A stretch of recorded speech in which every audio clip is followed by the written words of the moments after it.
Hello Aquarius, welcome to the Plaid Sheep Oracle. We begin today with this card that says, transform the way you see. And specifically, I think with the top and bottom cards of the deck when I finish shuffling, and ignoring what it says really, right? Black and white. So to transform the way you see from a black and white way of seeing to something that is more nuanced, right? You're seeing here through the wings of this moth. And the moth that is it's a creature of night, of kind of liminal, crepuscular moments. So it's a much more delicate way of seeing too. And this stone, this agate that I have, that apparently has a drop of water inside it. That if we were to break it open, there would be water sealed inside it. And it has this, this feeling of the eye. And that it is a water bearer. And that it wanted to be here as part of this reading.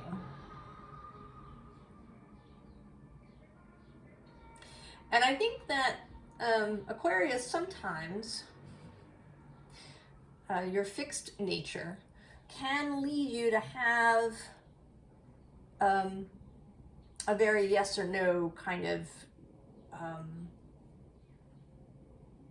clear-cut, perhaps, way of looking at things, right? This black and white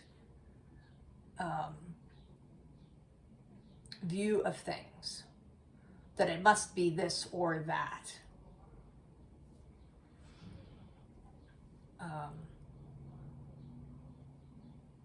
And there can be a stubbornness too. All the fixed signs can have this stubborn nature. But you're being asked really to release all of that, to go in a new direction.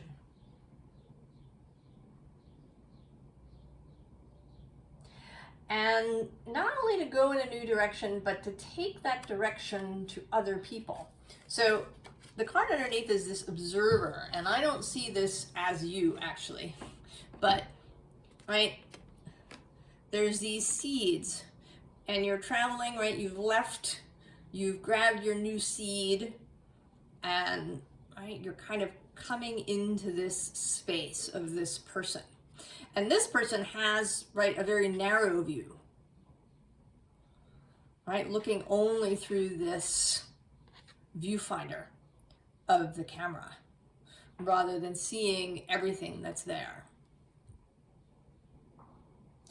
And you're being called to, to arrive and drop into that space with your newfound sight. All right, we also have keys on trees. And at the bottom of the deck, the Sea Witch. Who is certainly a nuanced character, right? Witches altogether are nuanced characters.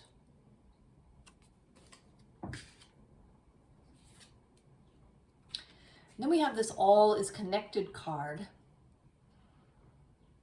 which, right, that's kind of an anti-rigidity, anti-black and white thinking idea, right? That we are all connected to one another, that events are connected, that we have, the ability to create in our own reality,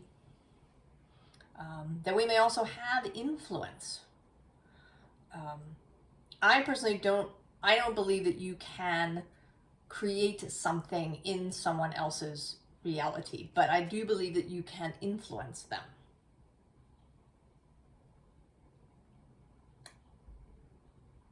And that we all have this. And that we're, you know, we're always hearing each other's thoughts, even if we don't know it. That there is a great deal more communication going on than anybody is aware of, or than most people are aware of.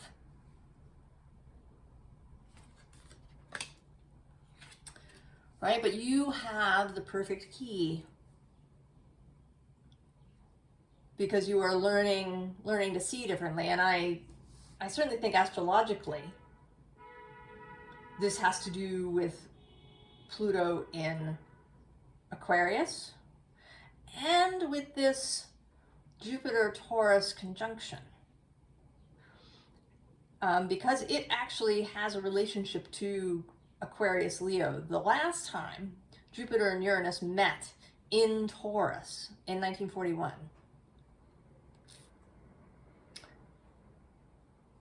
Pluto was in Leo at about the same place, about 2 degrees of Leo.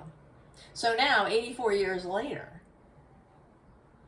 Pluto has moved all the way to the other side, and Jupiter and Uranus are meeting again. So there is a Pluto nature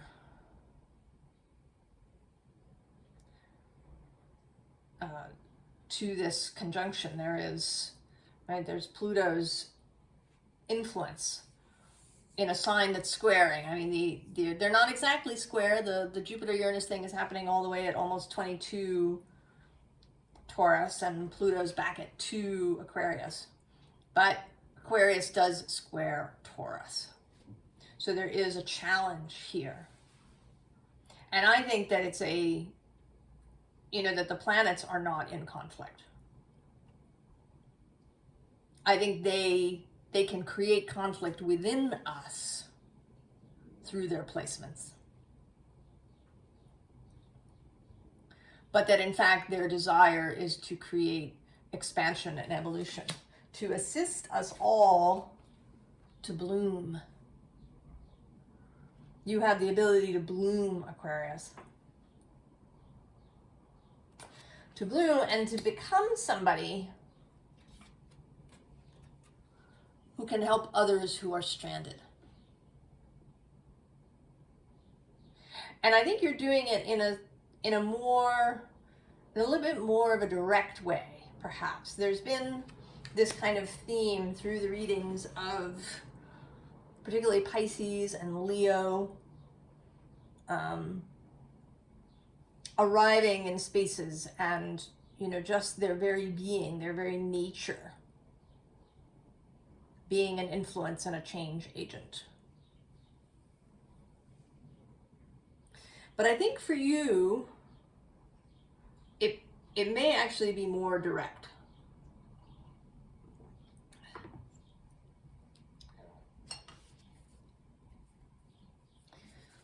Because we do have this student of fire, who is the page in this deck, right? Very clearly the learner. So you are learning. But below you, you have this stability of the source of Earth. So although you are, right, you are this student energy who's just coming into understanding of this new way of seeing things, you have this stability. You do have Saturn as one of the hosts of Aquarius. And then at the bottom, we have strength, with Leo showing up here. Magnetism, not just strength, but magnetism. And I just noticed that card is here, sitting out on the deck. Magnetism, attractiveness, right? I don't know what's the word I'm looking for. Charisma, right? That will allow you to enter these spaces more directly. Then we have this Six of Air, Six of Swords. The transition from one kind of thought to another.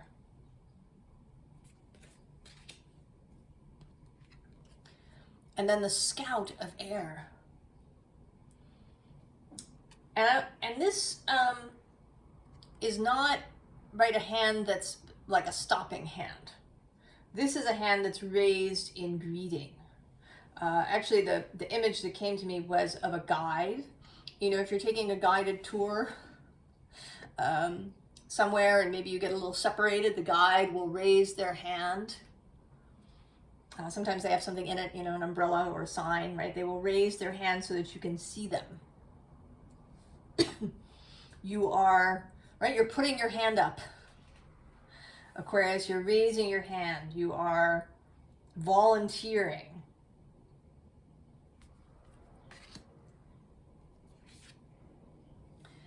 This Two of Cups, and I always find this Two of Cups a little odd. You know, there's this lone zebra who looks a little sad, maybe.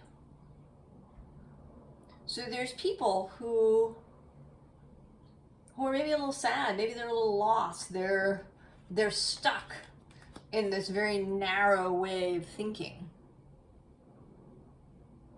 But you, out of love for them, are going to lead them to the source of water.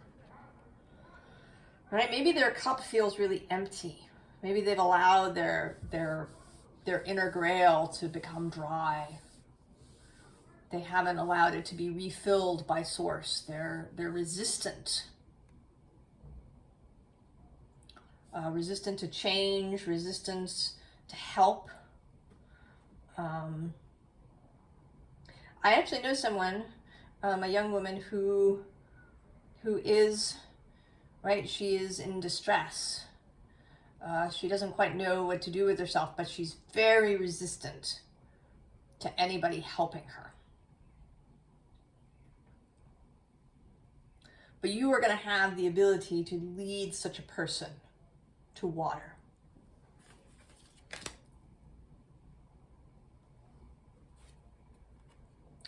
So we have this spear truth, the commitment to assist, to be visibly in a leadership position.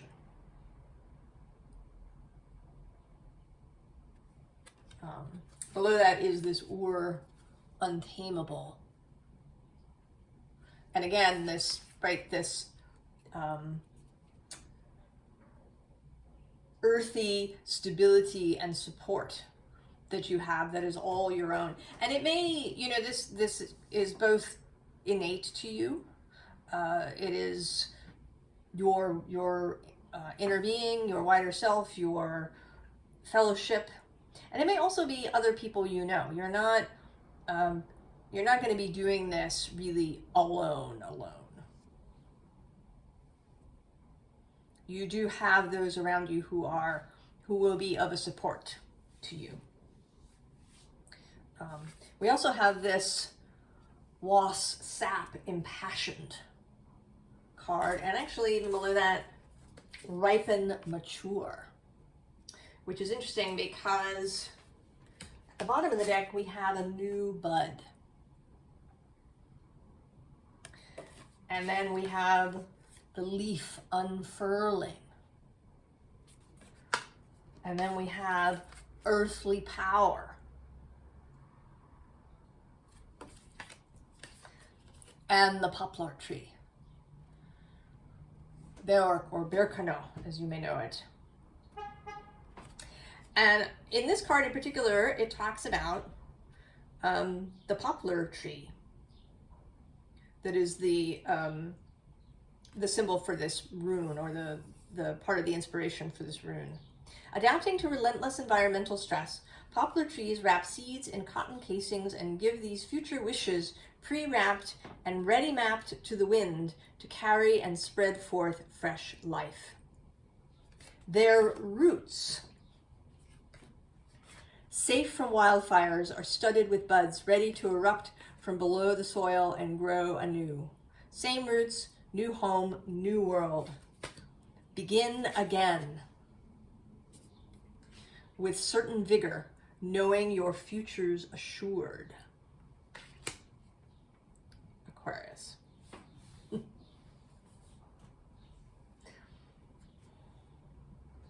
So now we have these 3 arrows, the 3 of swords, this kind of heart burning that we might have, the people you may encounter may have. But you're not afraid of this. Right? You have the world tree with you. You know that this can be a passing energy. The bottom of the deck, the 6 of swords, repeats.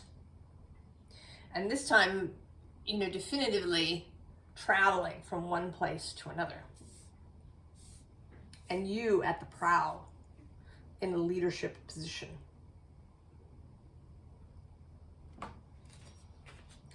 And what you're sharing, happiness, this overflowing 10 of cups, the 9 of cups, 9 of vessels, generosity, your ability to be generous because you have such strong underpinnings, such strong stability. You can be generous. You don't have fear around that. Then the Page of Vessels, the Page of Cups. This useful enthusiasm, gentleness, sense of humor, playfulness with the otter. In all those otter images, right? Otters playing, right? The way otters hold hands when they sleep so they don't float apart. The way they have their favorite rock that they carry around in the little pouch under their arm to break things open, right? They're so charming. Otters are so charming. And you will have that charm. It is there for you, Aquarius. As well as the King of Stones, the wolf, the leader of the pack, the one who communicates, the one who starts the howl.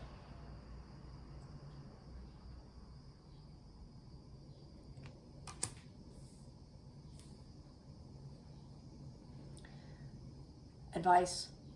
In case we were under any misapprehension about what is being suggested, invited, urged,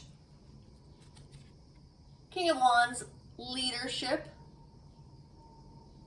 Leo energy, and some more of that with the Empress at the bottom of the deck. This particular Empress. We also have the 2 of Wands and planning, right? That's your ability to do the planning, to do things, in a strategic way. Your court card is generally the King of Swords, who is very strategic. You're not being asked to do this willy-nilly. Nobody's asking you to suddenly be Pisces. You are going to absolutely be Aquarius. But you have all of these other abilities. You also have the High Priestess here with you. Your intuition, your knowing, your connection to Source. And then the Magician. Here again in a leadership role.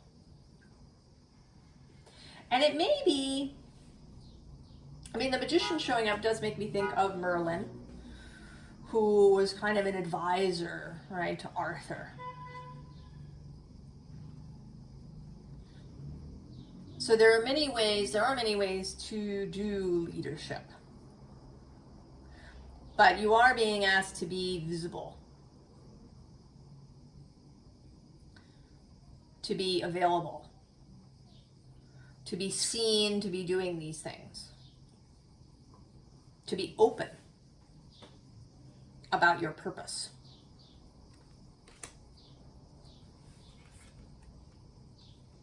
And then the Six of Swords for the third time.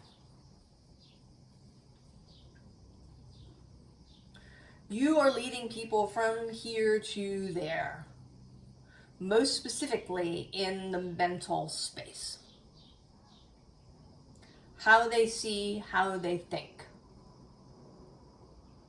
Right? The mental space is yours, Aquarius.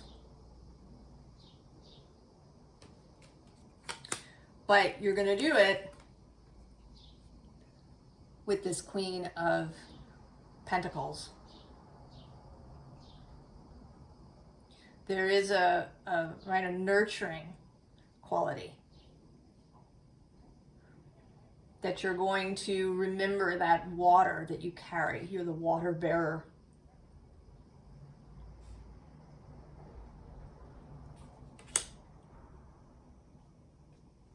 You're going to also remember that Saturn stability aspect of yourself. That you have the inner core to be able to do this work. To openly lead people to their source.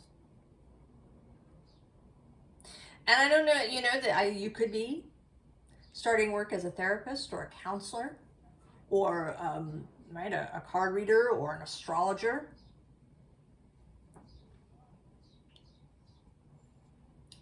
You could be a teacher.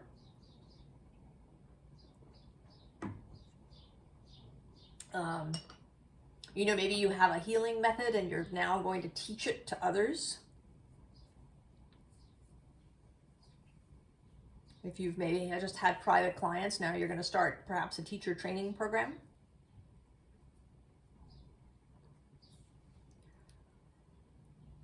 Guiding people, leading people to their source. Transforming not just the way you see, but the way other people see.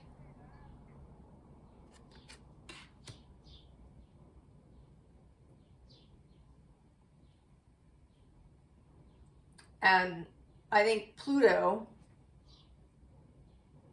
as he passes through Aquarius, that this is going to really unfold for you.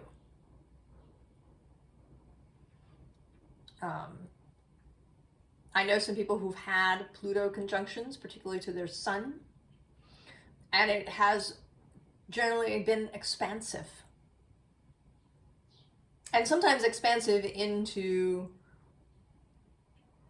places where they previously hadn't gone or hadn't considered going, or were just taking tentative steps. I know one person who began volunteering at a hospice and talking to people about death. And I know another person who, got involved in, she learned Reiki, and then she learned another healing method, and then she went to work at a healing center.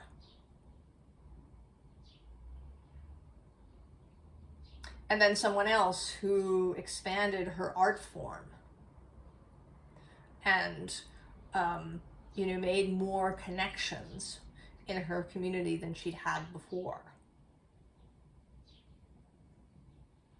So this Pluto energy coming through Aquarius will be expansive, no matter what placement you have there, or even if you haven't got a placement, if he's just passing through a part of your chart, wherever that is, there's going to be new vision and expansion. and you are being invited to share that with others. Aquarius. So cool. I hope I run into you and that you have amazing things to say. I wish you the very, very best, and I will see you next time. So long.